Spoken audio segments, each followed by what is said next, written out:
Assalamualaikum dan salam sejahtera murid-murid semua. Apa khabar? Sihat? Sihat, Alhamdulillah. So tadi dah rehat kan? Dah kenyang, dah makan?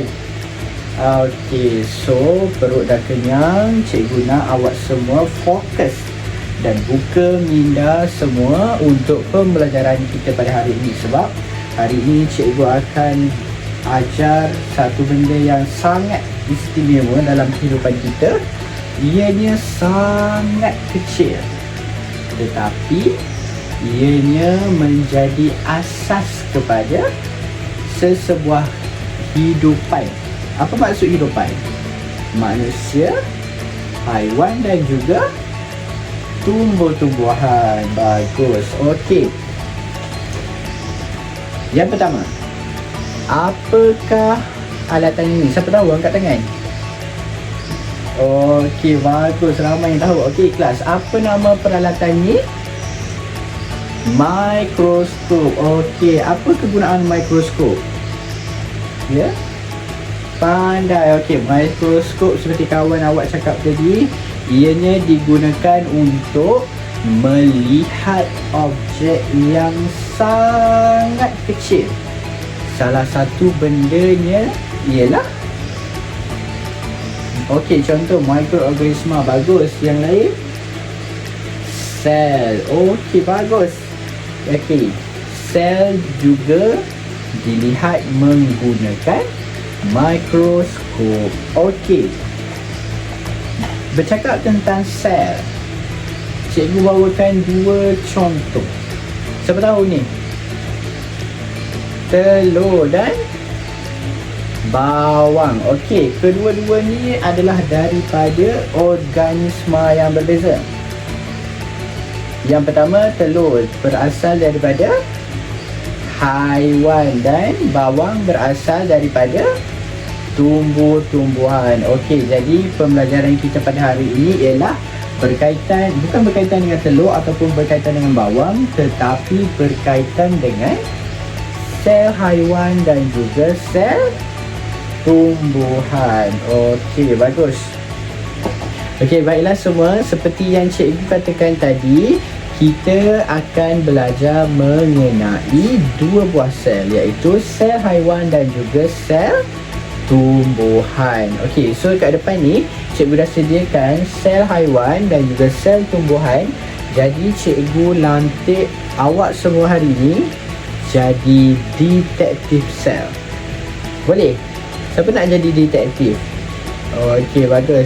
So, apakah detektif sel? So, hari ni cikgu nak awak semua siasat dan kenal pasti baik-baik. Perhatikan baik-baik antara sel haiwan dan juga sel tumbuhan, sebab kedua-dua sel ini mempunyai perbezaan dan ada juga persamaan. So, cikgu nak awak semua kenal pasti baik-baik apakah persamaan dan juga apakah perbezaan di antara sel haiwan dan juga sel tumbuhan. Okey, so mari kita sama-sama kenal pasti persamaan di antara kedua-dua sel ini. Yang pertama ialah membrane sel. So dekat mana membrane sel? Membrane sel adalah lingkaran yang membentuk sel. Tak kira lah membentuk sel tumbuhan ataupun sel haiwan. So apakah fungsi membrane sel ni? Membrane sel berfungsi untuk mengawal pergerakan bahan keluar ataupun masuk ke dalam sel. Okey, yang kedua, kita ada persamaan nukleus. Di dalam sel haiwan ada nukleus, begitu juga di dalam sel tumbuhan juga ada nukleus. So nukleus ni berfungsi untuk apa? Untuk menjadi pengawal keseluruhan aktiviti di dalam sel. So, di dalam nukleus juga adanya DNA, kromosom DNA yang membawa maklumat genetik. Faham? So, di dalam nukleus ni ada DNA kromosom yang membawa maklumat genetik haiwan dan membawa maklumat genetik pada sel tumbuhan. Okey, faham? Okey, persamaan yang ketiga, kita ada sitoplasma. Sitoplasma adalah bahagian dalam sel. Bahagian dalam sel. So, apakah fungsi sitoplasma? Sitoplasma berfungsi untuk bertindak balas ataupun menjadi medium tindak balas kimia yang berlaku di dalam sel haiwan dan juga sel tumbuhan. Okey, bagus. Okey, persamaan yang terakhir iaitu mitokondria. Mitokondria, okey, ini adalah mitokondria bagi sel haiwan dan ini adalah mitokondria bagi sel tumbuhan. So, apakah fungsi mitokondria ni? Kenapa dia ada banyak? Sel haiwan ada 3 juga, sel tumbuhan pun ada 3. Ini secara general lah. So, mitokondria ini berfungsi untuk menghasilkan tenaga kepada sel haiwan dan juga kepada sel tumbuhan untuk kedua-dua sel ini bertindak balas di dalam kehidupan. Okey, ini adalah persamaan. Kita ada membran sel, ada nukleus, kedua-duanya ada sitoplasma dan kedua-duanya juga ada mitokondria. Okey, kita dah selesai dah bab persamaan. Cikgu nak awak siasat pula berkaitan dengan perbezaan di antara sel haiwan dan juga sel tumbuhan. Okey, boleh kita sama-sama? Okey, baik, kita mulakan dengan sel tumbuhan. Apakah yang ada pada sel tumbuhan tetapi tak ada pada sel haiwan? Boleh? Okey, yang seterusnya, sel tumbuhan ada dinding sel. Tapi sel haiwan tadi ada tak? Nanti kita runtaikan.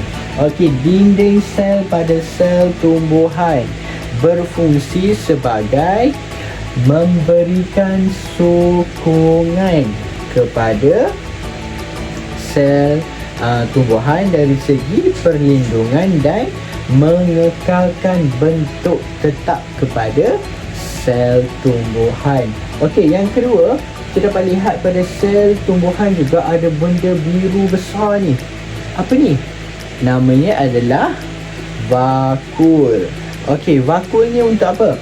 Vakul ni untuk memberikan sokongan kepada sel apabila sel dipenuhi air. Okey, so that's why lah dia berwarna biru. Okey, dan seterusnya ada juga ni 1, 2, 3.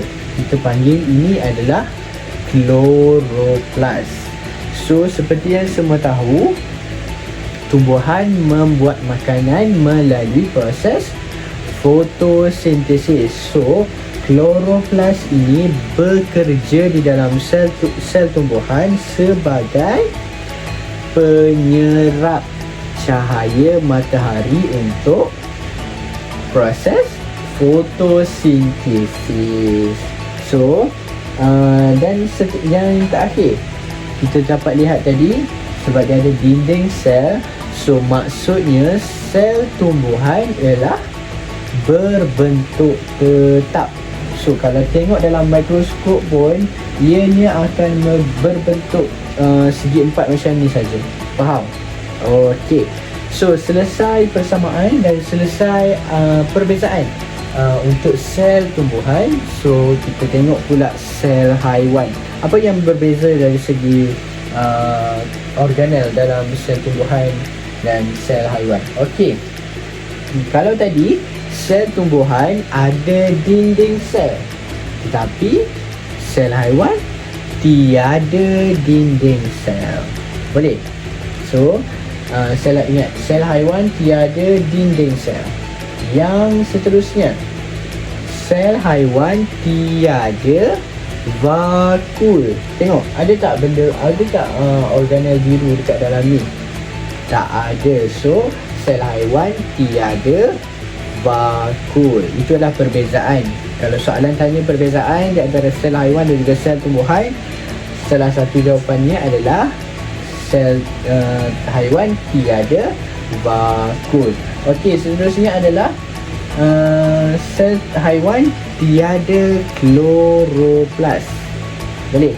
Okey, dan perbezaan terakhir ialah sel haiwan tidak mempunyai bentuk yang tetap. So bentuk sel haiwan boleh berubah-ubah. So tidak rigid kepada satu bentuk ini sahaja. Okey, baiklah, boleh faham semua berkaitan dengan persamaan dan juga perbezaan di antara sel haiwan dan juga sel tumbuhan? Okey, bagus. So seterusnya cikgu nak buat aktiviti dengan korang. Nak tak? Okey, bagus. So aktiviti ni cikgu namakan sebagai diorama sel. Boleh? Okey, so dekat tangan cikgu ni ada clay ataupun plasticine. Cikgu akan bahagikan awak semua kepada beberapa kumpulan kecil dan cikgu akan bagikan satu blok clay ni kepada setiap kumpulan. So awak kena buat diorama sel. So kumpulan 1 dan kumpulan 2 akan buat diorama sel haiwan, manakala kumpulan 3 dan kumpulan 4 buat diorama sel tumbuhan. Boleh?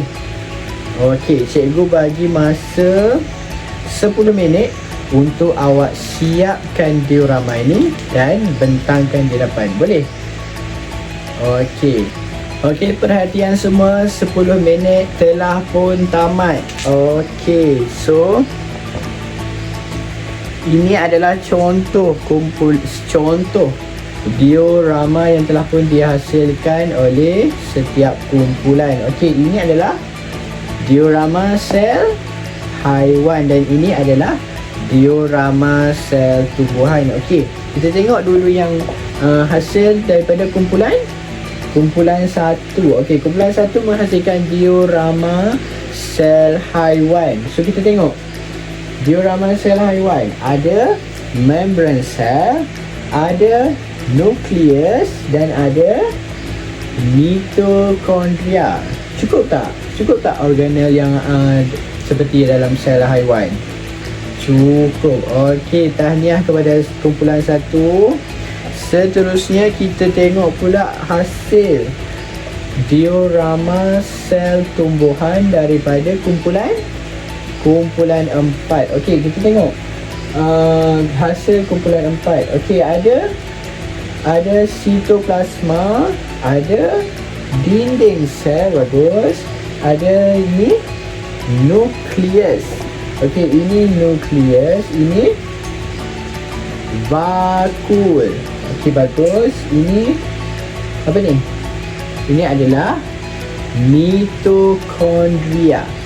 Okey, bagus. Dan ini akhir sekali kita ada kloroplast. Okey, tahniah kepada semua yang dah berjaya menghasilkan diorama sel ini. Okay. Untuk menguji tahap kefahaman awak semua berkaitan dengan perbezaan antara sel haiwan dan juga sel tumbuhan, jadi cikgu nak awak semua keluarkan tab masing-masing dan awak imbas QR code yang tertera di hadapan ini untuk menjawab kuis yang telah pun disediakan di dalam wayground.com. Okey, semua imbas sekarang.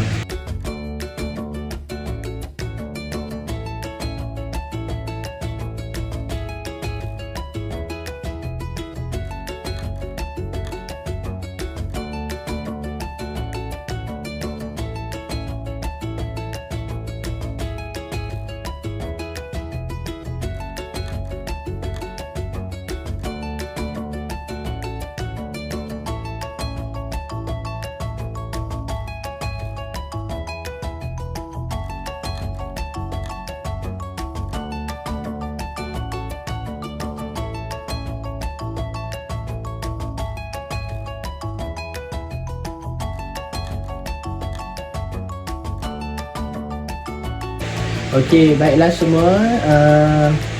tamatlah pembelajaran kita pada hari ini. Tapi sebelum itu cikgu nak rumuskan pembelajaran kita pada hari ini berkaitan dengan sel haiwan dan juga sel tumbuhan. So hari ini kita dapat jadi detektif sel. Kita dapat kenal pasti apakah persamaan dan juga apakah perbezaan di antara sel haiwan dan juga sel tumbuhan. Okey, bagus. Sebelum saya tamatkan kelas pada hari ini, saya nak awak semua tuliskan refleksi dan masukkan di dalam kotak hati ni. So apa-apa sebarang persoalan awak tulis dan awak masukkan dalam kotak hati ni, dan pada waktu kelas seterusnya cikgu akan terangkan setiap persoalan yang awak kemukakan berkaitan dengan pembelajaran kita pada hari ini. Jadi setakat itu sajalah kelas kita pada hari ini. Sekian, terima kasih.